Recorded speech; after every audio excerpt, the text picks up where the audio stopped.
susulitin namin. Ang dapat mabibigyan po talaga nito ay yung may pananalig sa Diyos, no? So yung mga lost soul, makinig tayo, no? Para magkaroon ka rin ng pairs sa buhay mo. Ayan, sa lahat ng mga random people na naririto ngayon, sa Jesus, ang daan at katotohanan at buhay, no? Walang makakapunta sa maliban sa akin. Sa lahat ng mga pogi natin dyan, gaway-gaway tayo dyan, mga pogi. Amin, kahit maputi na ang buko, kahit maputi, di ba? Kahit maputi ng buhok, basta malakas pa rin. Amen. Wala pa. Ayun. Di ba? Diba, bahalap kahit maputi ng buhok, kahit nalalagas na, kahit nalalaglag ng ngipin, basta ang malaga, malangit ka pa rin. Wow! Praise the Lord! Amen. Kaya kayo pong lahat, inipig kayo ni Jesus. Ayan, upo tayo dyan, no? Meron tayong gagawin ngayon, ma'am. Upo kayo dito, baka gusto nyo, umupo dyan. Amen. Ano tayo ngayon? Magpuri tayo sa Panginoon, no? Sabay-sabay tayo magpupuri sa Diyos ngayon. At naniniwala ko, Jesus Christ is coming very soon, no? Sa Israel, gera na. Sa Iran, gera na. Nagpapalitan ng bomba. Kaya ang Pilipinas po, kailangan maka-receive sila palagi ng words of God kasi maliit lang ang Pilipinas, no? Isang bomba lang ang Pilipinas. Kaya napakahalaga po, you need Jesus Christ, no? You need Jesus Christ, brothers and sisters. At later, maya-maya, aawit tayo kay God, no? Magpapasalamat tayo. Sabi nga po ng Psalms 145 verse 8, God is all mercy and grace, not quick to anger, it's rich in love. So, ibig sabihin, punong-puno ng pag-ibig ang ating Panginoon. Amen? Punong-puno siya ng pag-ibig at hindi siya nagkukulang ng pahay sa atin. Kung gusto mo umawit dito, lumapit ka mamaya, awit tayo, sayaw-sayaw tayo sa presence ni God, no? So, by the grace of God, kinuha lang yung speaker. Amen? Minsan talagang ganun, tao lang. Amen? Pero ang mahalaga dyan, nandyan ka, mamimigay kami ng libreng Biblia basta may versikulo ka. Amen, wag ka magkokopya kasi through Holy Spirit, amen, may regalo ang pinapatnubayan ng Espiritu Santo. Amen, kasi pag ibinigay namin ito sa mga taong hindi nagbabasa ng Biblia at walang memorize, masasayang lang siya, no? So, napakahalaga na ang Bible para to sa mga gustong lumago. Amen? Pero sa mga lost souls, saved by grace tayo. Saved by grace natin, pero hindi natin siya pipilitin na save ka tapos gagawa ka pa rin ng kasalanan, okay lang, mali na po yun, no? Kung alam mo ang katotohanan at ang katotohanan ang magpapalaya po sa ating lahat. Kaya kayo dyan, sa lahat ng mga dayuhan, mga turista na narito ngayon, ayan, lagi niyong pasalamatan sa Jesus na nagmamahal sa atin. At huwag mong kalimutan, Jesus died on the cross to save you, to love you. He rose again. Amen? Jesus is rose again, no? Nabuhay siyang muli. Bakit? Dahil po tapos na pong binayaran ng ating mga kasalanan. Kaya kayo po nandyan na ng mga minamahal kong kaibigan, later we have a free Bible.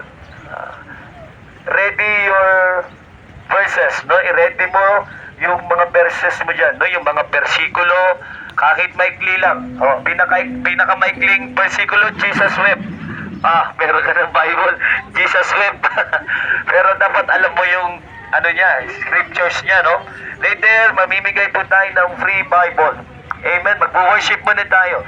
By the grace of God, pasasalamatan natin si Lord sa kanyang kabutihan sa ating buhay, no? Espesyal ang pagpapala, ang gathering, totoo siya na nagmamahal sa atin, no? Huwag makalimot, kaibigan, kapatid, Jesus, andyan. Hello, baby. Jesus loves you. Nanay, anong pangalan ng anak mo?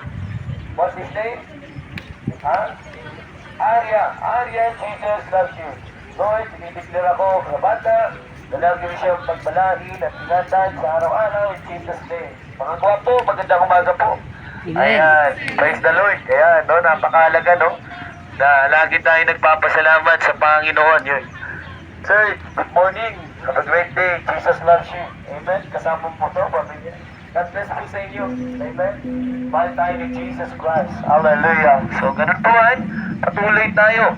Amen. Habang iniintay natin yung kapatiran natin. Kasi masaya maglingkod, magpuri sa ating Panginoong Hesus na nagmahal sa atin ng lubusan. Christ is coming. Christ is the majestic, the holy, the sovereign, the victorious, the anointed one. The Bible said in John 14:6, Jesus said, I am the way and the truth and the life. No one comes to the Father except through me. No? Jesus said, I am the way and the truth and the life. No one comes to the Father except through me. The end is near. Jesus Christ is coming very, very soon. So we need to proclaim, we need to accept Jesus Christ before it's too late. And the Bible says in Romans 10:9, if you confess with your mouth and believe in your heart that Jesus Christ is Lord, that God raised him from the dead, you will be saved. Romans 6:23, for the wages of sin is dead, but the free gift of God is eternal life in Christ. So we need in Christ, not outside. Amen? So, we need in Christ, not outside. We need relationship, no? I just want you to know, hallelujah, rapture is real, no? Rapture is coming very soon. Isang kisap lang ng ating mga mata, may rapture na po na mangyayari, no? Kaya lagi tayong maging masaya, maging maayos tayo sa araw-araw at huwag makalimot, nakarinig ka ng mensahe ng ating Panginoon. Sa tatlong babae dyan, gaway, love kayo ni Lord Jesus. Amen? Maya, sali kayo sa worship natin dito ha. At may bibigay kaming free Bible. Kailangan meron kang verses, no? Kasi para magamit mo to. Kasi kung sino ang mga pinapatubayan ng Espiritu ay mga anak ng Diyos.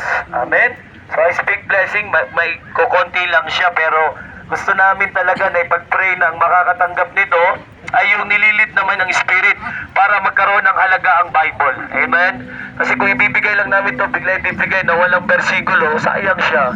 Baka hindi mo basahin, baka makalimutan mo lang, no? So napakahalaga by the grace of God, makaunawa po tayong lahat. So ang pag-ibig ng Panginoong Kristo ay sumbulang biyaya sa magandang umaga din sa'yo. Minamahal ka ni Jesus namin tagapagligtas. Amen. I see Jesus in you whatsoever you do. Amen. Masarap maglakbay na kasama si Lord sa buhay. Amen. So ma'am, kailan, kaway-kaway tayo. Hi.